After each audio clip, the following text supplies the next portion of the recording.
Si Stephanie, isang byuda at single mother, ay kilala sa kanyang vlog na tumatalakay sa buhay ng pagiging ina.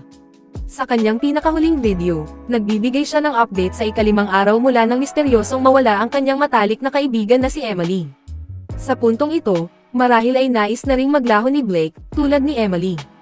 Para sa kanyang mga bagong tagapanood, inilahad ni Stephanie kung paano sila nagkakilala ni Emily ilang linggo pa lamang ang nakalilipas, sa paaralan ng kanilang mga anak. Ayon sa ibang mga magulang, tila jolog si Stephanie, dahil sa kanyang masigla at sobrang masayahing personalidad, na animoy kasing taas ng kanyang dibdib. Nang sabay na nakiusap sina Miles, anak ni Stephanie, at Nikki, anak ni Emily, na magkaroon ng playdate, inimbitahan ni Emily sina Stephanie at Miles sa kanilang tahanan. At gaya ng inaasahan, dumating si Emily na tila isang eksena sa pelikula, nakasuot ng isang kakaibang kasuotan na marahil ay si Blake mismo ang pumili. Pagdating nila sa bahay, napansin ni Stephanie ang isang painting ni Emily, na walang tapal-odo, pulang ang buhok, at walang takot sa paglalantad. Ipinaliwanag ni Emily na nagtrabaho siyang art model upang makapag-aral, ngunit nauwi sa pagkahumaling ang pintor kaya't ninakaw na lamang niya ang obra, baka sakaling maging mahalaga ito balang araw. Isa siyang babaeng may matinding pagtingin sa sarili. Habang naglalaro ang kanilang mga anak, mas lalo pang naging malapit sina Emily at Stephanie sa saliw ng martini. Ibinahagi ni Emily na ang kanyang asawa, si Sean ay isang propesor ng English sa Goodall College, ay may aklat na pinamagatang Darkness at Dawn na inilathala 10 taon na ang nakararaan. Inamin ni Stephanie na paborito niya ang aklat na iyon. Ikinwento ni Emily kung paano niya sineryoso ang panliligaw kay Sean noon, halos umabot sa pag-estok. Samantala, inamin naman ni Stephanie na nawala sa isang trahedyang aksidente ang kanyang asawa, si Davis, kasama ang kapatid niyang si Chris. Ngayon, ang kanilang pamumuhay ay umaasa sa life insurance ni Davis, kalahati nito'y nakalaan para sa kinabukasan ng anak nilang si Miles. Napansin ni Stephanie ang tato ni Emily sa kaliwang palso, pati ang mamahaling singsing nito.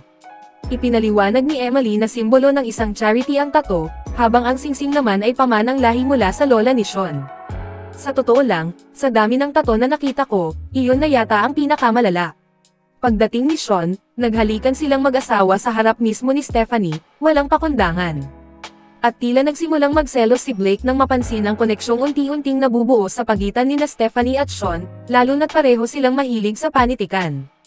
Di naglaon, inamin ni Emily na tila nalulunod na siya, nalalapit sa bangkarota, at hirap maghanap ng matinong yaya sa buong Connecticut. Agad namang nagboluntaryo si Stephanie na alagaan si Nikki kung sakaling kailanganin. Isang araw, dumating si Emily sa isa na namang mapangahas na kasuotan at biglang inakusahang hinuhusgahan ni Stephanie ang kanyang pagiging ina.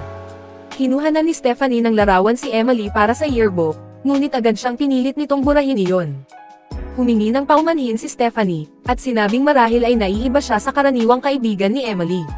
Sa di inaasahang sandali, sinabi ni Emily na marahil ay hindi gugustuhin ni Stephanie na maging kaibigan niya, dahil siya raw ay tulad ni Cassie at may mga dragon. Ilang araw matapos nito, inabutan ni Stephanie si Emily ng isang asol na Pulse Ares bilang tanda ng pagkakaibigan. Habang muling nagkakainan ng martini, sinimulan ni Emily ang isang laro ng pag-amin.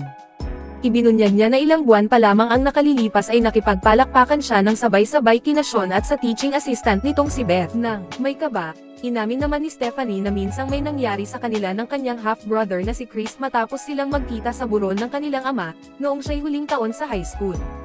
Tinawag siyang Brother Fur ni Emily, sabay tawa. Kinabukasan, humiling si Emily na sunduin ni Stephanie si Nikki mula sa paaralan.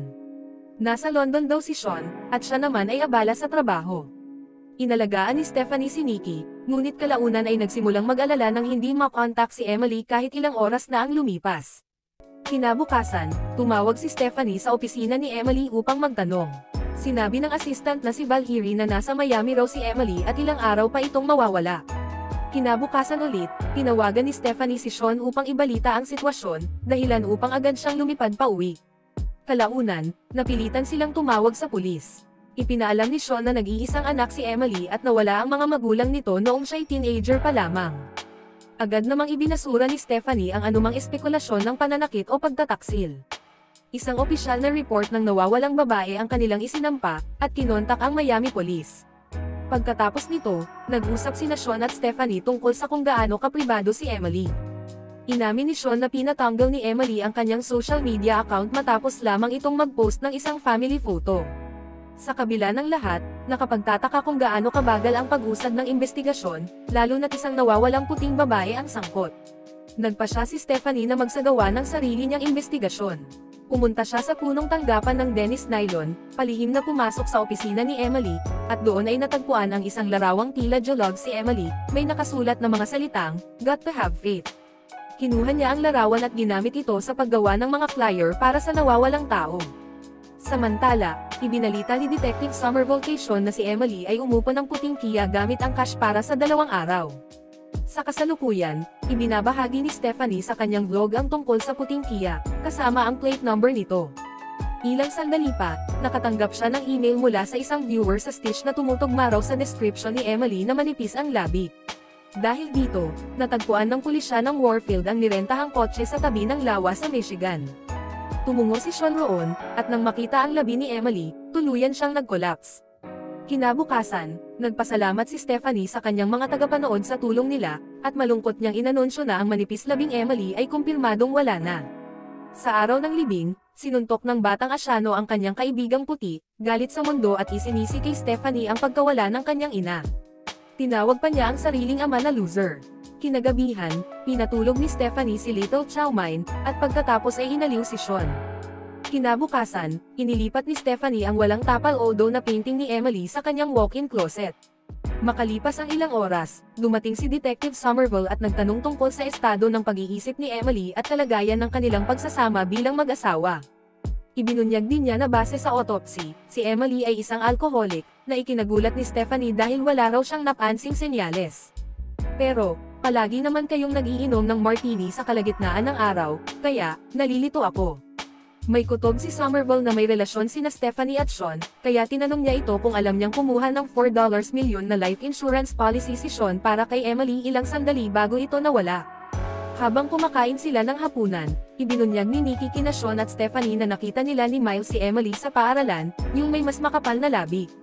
Ipinagdiinan niyang hindi siya guni-guni. Humingi pa raw si Emily ng hi para kay Stephanie. Hindi naniwala ang mga magulang. Kaya't diretsong nagmura si Nikki. Kinagabihan, pinatulog ni Stephanie ang mga bata at naamoy ang pabango ni Emily sa katawan ni Nikki habang hinahalikan niya ito sa noo. Napansin din niya sa tabi ng kama ang blue friendship bracelet na ibinigay niya noon kay Emily. Ikinwento niya ito kay Sean, ang pabango, ang pulse earrings at nagsimulang maniwala kay Nikki. Ngunit pinapaalala ni Sean na pareho nilang nakita ang labi ni Emily, kompleto sa tato sa palso at ang singsing na kinuha niya raw sa ina ni Sean. Naguguluhan si Stephanie. Ayon kasi kay Emily, ibinigay ng ina ni Sean ang singsing. Dito na inamin ni Sean na ninakaw ito ni Emily noong ipinakilala niya ito sa ina niya sa London. Sa eroplano pa lang daw, inamin na ito ni Emily sa kanya, na labis naman niyang kinatuwa, kaya raw sila napasali sa Mile High Club. Nang tanungin ni Stephanie kung bakit hindi niya iniwan si Emily, sagot ni Sean, naakit siya. Si Emily lang daw ang babaeng hindi niya kailanman lubusang naunawaan. At higit sa lahat, hinangaan daw niya. Nang imbitahan ni Sean si Stephanie na lumipat sa kanila, agad siyang nagsabing, hindi ako pumapatol sa 3 sabay-sabay na palakpakan. Ipinunto rin niya ang sinabi ni Emily tungkol sa ganong klaseng palakpakan nila ni Beth. Sagot ni Sean, walang ganoong nangyari. Nagsinungaling raw si Emily. Isa raw siyang pathological liar, baka raw ginagaya lang ang kwento mula sa mga binabasa niya. Life imitating art, kumbaga. Nang tanungin ni Stephanie ang tungkol sa insurance policy, sagot ni Sean, matapos marinig ni Emily na nakadepende si Stephanie sa life insurance ng asawa niya, nagpa siya itong kumuha rin ng mas malaking policy, para sa kinabukasan ni Nikki. Nagkatapatan sila ng damdamin, at pumayag si Stephanie na lumipat. Sinimulan niyang ibenta ang bahay niya, inilabas ang mga damit ni Emily mula sa closet, at inihanda ang sarili sa bagong simula. Ngunit sa kanyang gulat, pagbalik niya upang ayusin ang kanyang mga damit, lahat ng gamit ni Emily, bumalik sa dating ayos, parang walang nangyari. Lumapit si Nikki at iniabot ang isang sobra. Aniya, sabi ni Mommy, ibigay ko raw sa iyo ito. Sa loob nito, may larawan ni Stephanie, Miles, Davis, at Chris. Sa ibaba nito'y nakasulat, palakpakan ng sabay-sabay. Ilang sandali pa, nakatanggap ng tawag si Stephanie, si Emily ay buhay. At may pagdududang tono, si Sean daw ang kasabwat niya. Agad hinarap ni Stephanie si Sean at sinabing tumawag si Emily. Ngunit iginiit nitong nagluluksa lang daw siya, at inalok pa siya ng meeting sa isang kaibigan nitong psychologist. Sa huling sandali, Habang nakatitig si Stephanie sa walang tapal odo na painting ni Emily, muling nanambalik sa kanyang alaala ang mga luha at pag-amin niya noon, na siya raw ang may kasalanan sa pagkawala ni Davis at Chris. Naalala ni Stephanie kung paano nagduda si Davis na si Miles ay anak ni Chris, kaya't galit itong umalis sakay ng kotse kasama si Chris, isang pangyayaring humantong sa malagim na aksidente. Matapos ang kanyang pagtatapat kay Emily, hindi inaasahang pareho silang nagkaroon ng herpes. Di naglaon, napansin ni Stephanie ang pirma ng pintor sa walang tapal odo na larawan ni Emily, isang Diana Highland flat-headed. Sinubaybayan niya si Diana, na nagsabing ang pangalan ng modelo ay Claudia, hindi Emily. Ayon kay Diana, si Claudia ay isang manloloko na sumire sa kanyang karera at kalaunay naglahong parang bula. Labis ang pagmamahal ni Diana kay Claudia kaya't patuloy niya itong ipininta at pinagtakpan pa ang mga utang nito. Nang tanungin tungkol sa pinagbabawal na asin, iginiit ni Diana na hindi kailanman gumamit ng ganun si Claudia. Binigyan niya si Stephanie ng t-shirt mula sa Squaw Lake Bible Camp na pag-aari ni Claudia.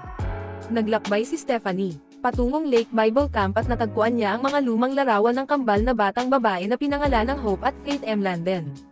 Isipin mo na lang, dalawang Blake Lively sa totoong buhay. Tinunton ni Stephanie ang ina ng kambal na si Margaret, at nagkunwaring tagalinis upang makapasok sa bahay. Nang ipakita niya ang litratong may sulat na Got to Have Faith, kinilala ito ni Margaret bilang ang kanyang anak na si Faith, na isang Geologs. Ikinwento niyang pasaway si Faith mula pagkabata at isinumpa ang kanyang kapalaran. Ayon pa kay Margaret, nagkahiwalay sila ng kanyang asawa at nakatira sa magkaibang bahagi ng bahay nang mangyari ang sunog sa West Wing, na pinaniniwalaan niyang sinadya. Sa lokal na aklatan, nakahanap si Stephanie ng lumang artikulo tungkol sa nawawalang kambal matapos ang nasabing sunog. Ginamit niya ang kanyang blog upang iparating ang lahat ng nalaman, na para sa kanyang mga manunood lamang, ngunit malinaw na mensahe ito para kay Emily. Dahil dito, nagalit si Emily. Nagdiwang si Stephanie sa loob ng kanyang kotse, pakiramdam niya'y nanag siya. Pagbalik sa bahay, nagpadala siya ng email kay Miss Prager, ang ahente ng seguro ni Emily, at nagkunwaring si Bruce, ang tagapangasiwa ng M. Landen Manor. Ipinadala niya ang mga kailangang dokumento at idinawit si Emily sa panlilinlang, na nagpapanggap umanong patay upang kunin ang bayad sa seguro matapos iligpit ang kakambal nito. Nagulat si Sean nang biglang lumitaw si Emily. Sinabi nitong ginawa niya ang lahat para sa anak nilang si Nikki. Hinarap niya si Sean sa pagtataksil at nagbanta na isasama siya sa pagbagsak kung guguluhin ni Stephanie ang plano sa seguro. Upang mapanatag siya, sinumpa ni Sean na wala siyang pagmamahal kay Stephanie. Pagbalik ni Sean sa bahay, nadatnan niya si Stephanie kasama si Prager na nagsabing iniimbestigahan na kung ang labi ba ay kakambal ni Emily. Matapos umalis si Prager, kinompronta ni Sean si Stephanie sa hindi pagsasabi ng tungkol sa kambal ni Emily. Sa kanyang vlog, sinabi ni Stephanie na hindi lamang bulaklak ang maaaring ayalay sa puntod. Nais niyang bisitahin ang libingan ni Emily dala ang kanilang paboritong inumin. Dahil dito, dumating si Emily sa sarili niyang libing at isiniwalat na sila ay triplets. May isa pa silang kapatid na pinangalan ng Charity na isinilang ngunit hindi nabuhay. Ibinahagi ni Stephanie ang kanyang hinala, baka sinunog ng mga bata ang kanilang ama dahil sa pagiging malupit nito. Ipinaliwanag ni Emily na hindi sila pwedeng magkasama pagkatapos ng sunog dahil hinahanap sila ng mga awtoridad. Nagpatato silang magkakakambal at nangakong magkikita muli kapag ligtas na, ngunit hindi na muling nagpakita si Faith, kaya't pinili ni Emily na magsimula ng bagong buhay. Ikinwento pa niya na natagpuan siya ni Faith sa social media kaya't nagkunwaring nasa Miami siya upang lihim na makipagkita rito sa dati nilang kampo. Nang harapin siya ni Faith at manghingi ng $1,000,000 kapalit ng pananahimik, sinabi ni Emily na natagpuan na lamang niya itong wala na kinabukasan. Hindi naniwala si Stephanie, at inakusahan siyang nalunod si Faith sa kanyang kamay. Patuloy sa pagsisinungaling si Emily, sinabing alam ni Sean ang lahat at iminungkahing magpanggap siyang patay upang makaligtas sa utang at makalayo. Nang hindi pa rin naniwala si Stephanie, ipinarinig ni Emily ang audio recording ni Sean na nagsasabing hindi nito mahal si Stephanie, dahilan upang siya ay mapaniwala. Nahikayat ni Emily si Stephanie na ilaglag si Sean at isisi sa kanya ang pagkawala ni Faith. Gumamit si Stephanie ng email ni Sean sa Goodell College upang maglagay ng huwad na dokumento sa guwantes na kompartimento ng sasakyan nito. Kinabukasan, ikinagulat ni Sean ang pagdating ng pulis at pagkumpiska ng kanyang kagamitan. Hindi, pinakinggan ni Stephanie ang kanyang paliwanag.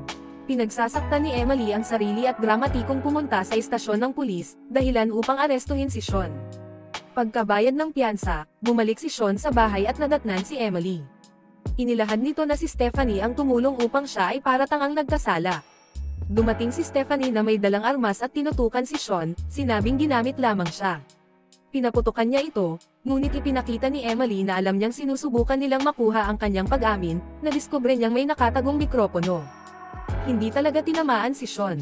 Ipinakita ni Emily na pinatay niya ang mga mikropono, at ipinagyabang niyang sanay na siya sa ganitong laro matapos ang 10 taong pagtatago. Pinaputukan ni Emily si Sean at inamin ang pagtapos sa kanyang ama at kapatid. Ngunit ipinakita ni Stephanie na may nakatagong kamera sa kanyang damit, na naka-livestream sa kanyang vlog. Nang mapagtanto ni Emily na nabisto na siya, tumakbo siya palabas ng bahay. Sinundan siya ni Stephanie, at nang pagtatangkaan siyang paputukin, bigla siyang nasagasaan ng isang magulang mula sa paaralan ni Miles na nanonood ng livestream. Dumating ang mga pulis at inaresto si Emily. Makalipas ang 6 na buwan, umabot sa 1 milyong subscribers ang vlog ni Stephanie. Nakatulong din siya sa paglutas ng ilang kaso. Sa pagtatapos ng kanyang video, maraming salamat sa panonood. Huwag kalimutang mag-like at mag-subscribe. Hanggang sa susunod na video.